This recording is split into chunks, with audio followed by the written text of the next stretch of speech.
आज हम terminal velocity के लिए जो फार्मूला है उसका डेरिवेशन करेंगे।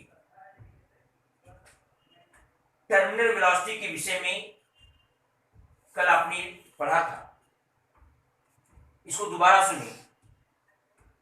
अगर मान लो कोई भी बॉडी हो, जब ये किसी लिक्विड में गिराई जाती है तो इसका जो वेट है mg, वो वर्टिकली डाउनवर्ड यानी नीचे की ओर कार्य करता है, और इस पर जो अपथ्रस्ट फोर्स लगेगा वो ऊपर लगेगा। अपथ्रस्ट फोर्स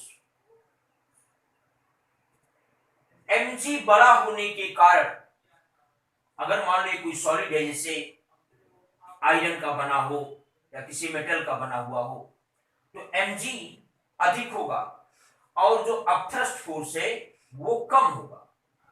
तो इनका जो रिजल्टेंट है वो कहां लगेगा? नीचे की ओर। तो नीचे की ओर क्या लगेगा? mg minus upthrust force. Upthrust force ऊपर लगेगा। अपथ्रस्ट फोर्स ऊपर है, mg नीचे है, इनका जो रिजल्टेंट है वो कहां लगेगा? नीचे की ओर।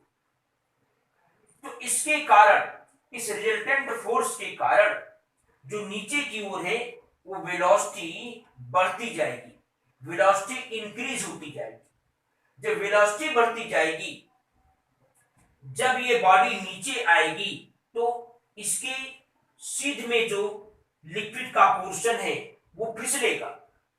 वो साइड वाले जो लेयर है उन पर क्या होगा? स्लाइड करेगा, फिसलेगा।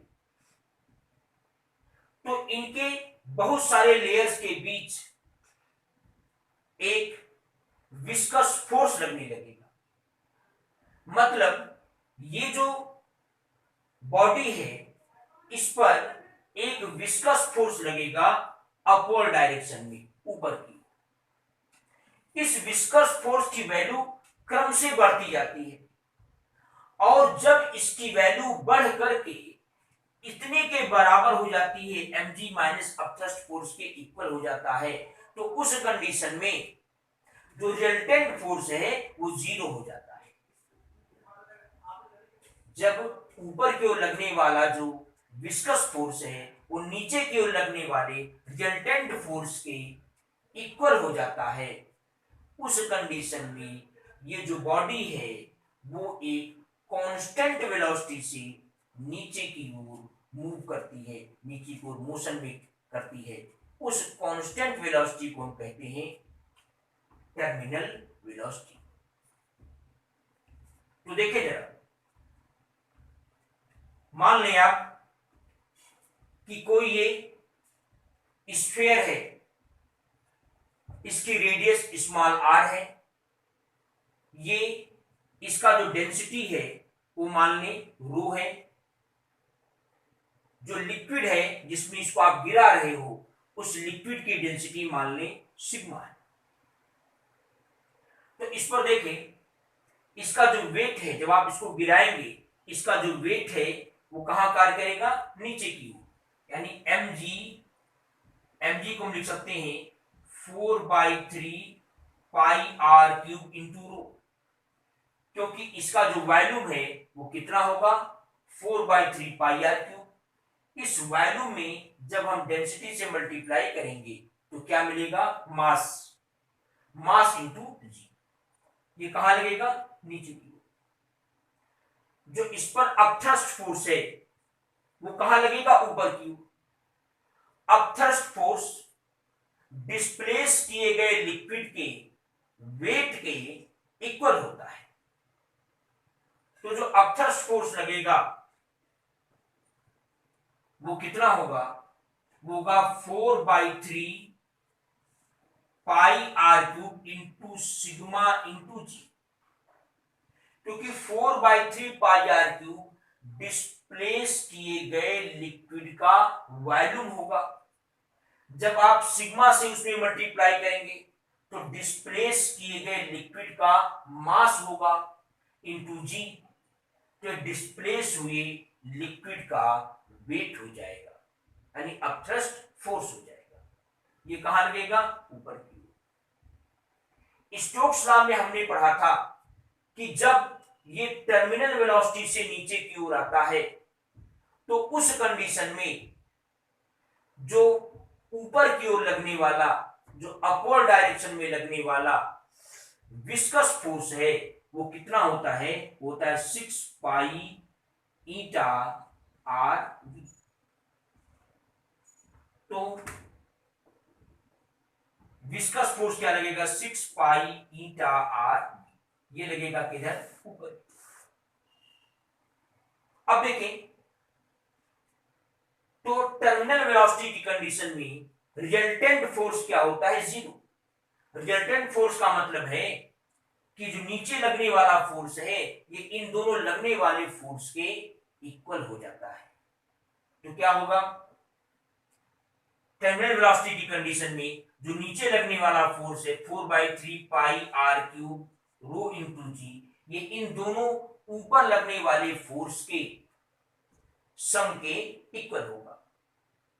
तो दोनों को आप जोड़ें, 4/3 pi r cube rho g plus क्या 6 पाई ईटा आर बी। इसको उधर ले आए, 4/3 पाई आर क्यूब कॉमन ले लें, रो माइनस सिग्मा इंटू जी।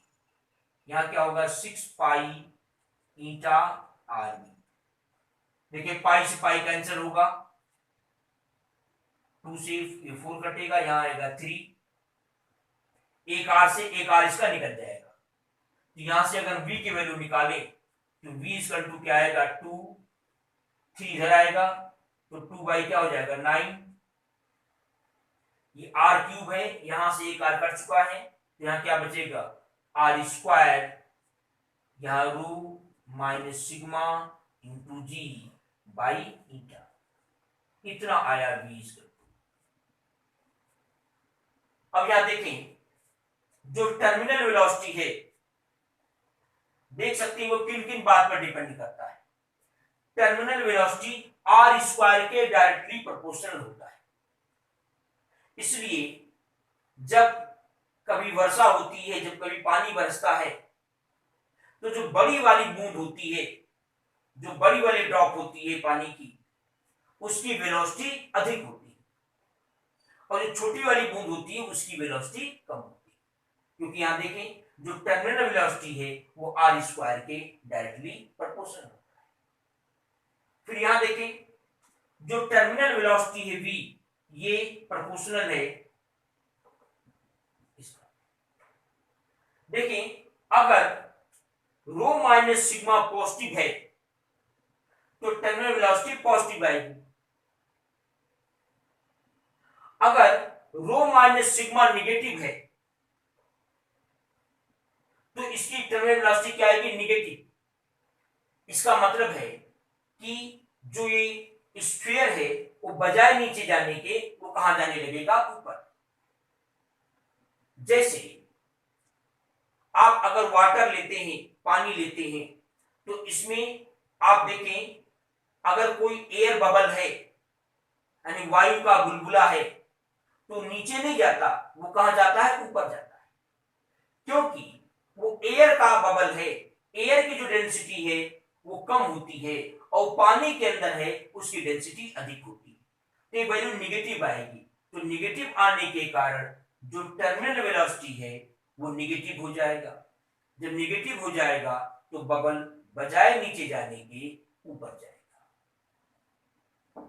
फिर देखें जो टर्मिनल वेलोसिटी है वो ईटा के इनवर्सली प्रोपोर्शनल होता है, मतलब जिसकी कोफिशिएंट ऑफ विस्कोसिटी अधिक होगी उसमें टर्मिनल वेलोसिटी कम होगी। तो इस तरह से आपने पढ़ा टर्मिनल वेलोसिटी के लिए फार्मूला। इसके बाद का जो रीडिंग है वो आप नेक्स्ट वीडियो में देखेंगे।